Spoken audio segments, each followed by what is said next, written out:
मैं सवाल ये करना चाह रहा था कि कुछ समय से मेरा एक छोटा बेटा है जी। वो सुबह उठता है तो उसको फ्रेशनेस फील नहीं होती है और बॉडी में पेन की शिकायत करता है जी। और थोड़ा सा मतलब बहुत ज्यादा कंफर्टेबली नहीं है, फ्रेश नहीं उठता है सुबह जी। पिछले 7-8 दिनों से हो रहा है। तो क्या ये वायरल के सिम्टम्स में आता है? देखिए, वायरल के सिम्टम्स का भी हिस्सा हो सकता है, लेकिन ये कि ये आवश्यक नहीं कि ये हो। ये इतना वेग बातचीत है कि ये किसी भी बीमारी के प्रारंभ में हो सकता है।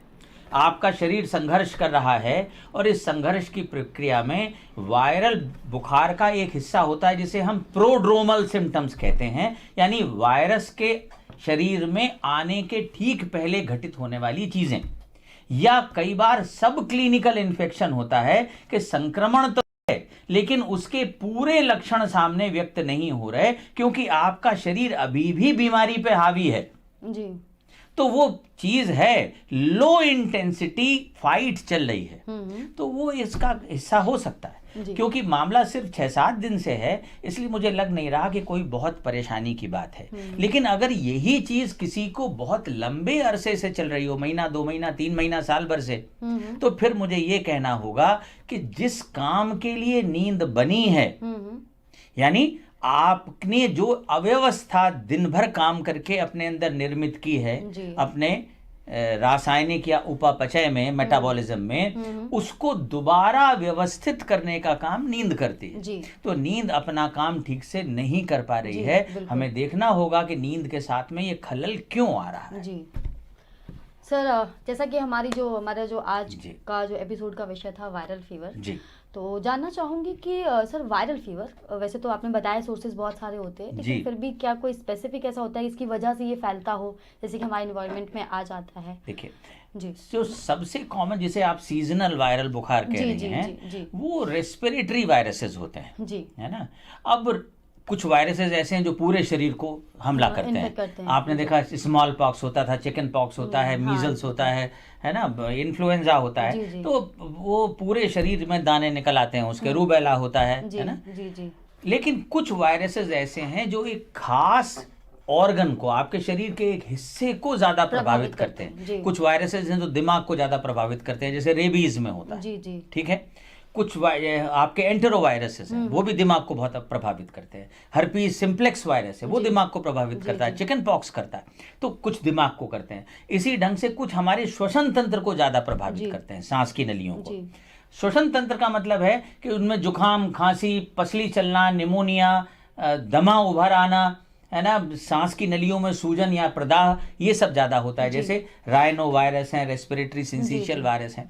कुछ ऐसे होते हैं जो जिगर को ज्यादा अटैक करते हैं, कुछ हमारी लिम्फ ग्लैंड्स को, ग्रंथियों को ज्यादा प्रभावित करते हैं। कुछ ऐसे होते हैं जो हमारी आंतों को ज्यादा हमला करते हैं। कुछ ऐसे हैं जो कैंसर निर्मित करने के लिए रिस्पॉन्सिबल हैं। कुछ ऐसे हैं जो हमारे इम्यूनोलॉजिकल सिस्टम पे हमला करते हैं। तो वायरस अलग अलग प्रकार के हैं, लेकिन जिस वायरल बुखार की चर्चा आम फहम है, जिसको सामान्य लोग वायरल समझते हैं, वो बेसिकली रेस्पिरेटरी वायरस होता है।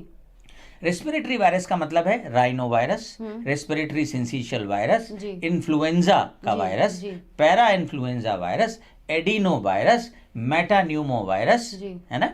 तो ये कुछ मोटे मोटे कोरोना वायरस जो रेस्पिरेटरी वायरसेस हैं हमारे।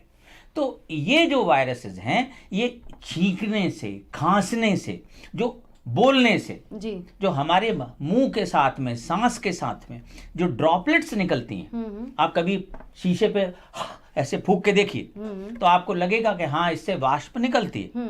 तो इस वाष्प के साथ हमारे चारों ओर ब्रॉडकास्ट हो जाते हैं, प्रसारित हो जाते हैं, ठीक। जैसे ही ये प्रसारित होते हैं तो वो हवा में तैर रहे हैं। कोई दूसरा व्यक्ति जब अपने सांस के साथ इसे, भाई सांस, देखिए खाना आप क्या खाएंगे, झूठा नहीं खाना चाहते, पानी भी आप झूठा नहीं पीना चाहते, लेकिन सांस झूठी लेना हमारी मजबूरी है। हाँ, बिल्कुल। हम ऐसा नहीं कर सकते कि ये मेरी हवा और वो तुम्हारी हवा। बिल्कुल। तो जो भी सांस हम लेते हैं, अगर उसके अंदर ये वायरल पार्टिकल्स हैं तो हमारे शरीर में जाएंगे। जब शरीर में पहुंचेंगे, शरीर का जो डिफेंस मैकेनिज्म उनसे झगड़ा करेगा। या तो वो प्रवेश कर पाएंगे या नहीं कर पाएंगे। अगर कर जाएंगे तो आप बीमार हो जाएंगे। यानी शरीर के ऊपर अगर वो हावी हो गए तो।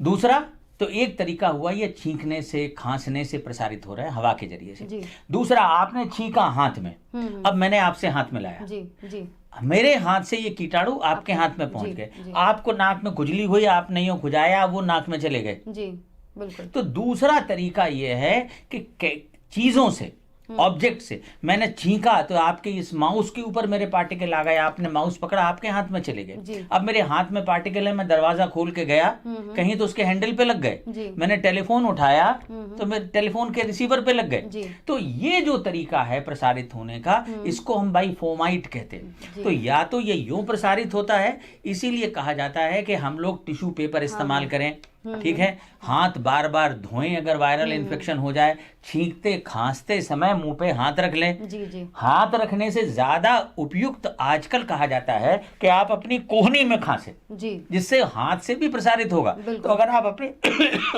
कोहनी में खांसते हैं तो हम दूसरे तक ये नहीं पहुंचाते, ठीक है। तो एक तरीका ये है, दूसरा छींकने खांसने से ड्रॉपलेट इन्फेक्शंस के जरिए से प्रसारित होता है।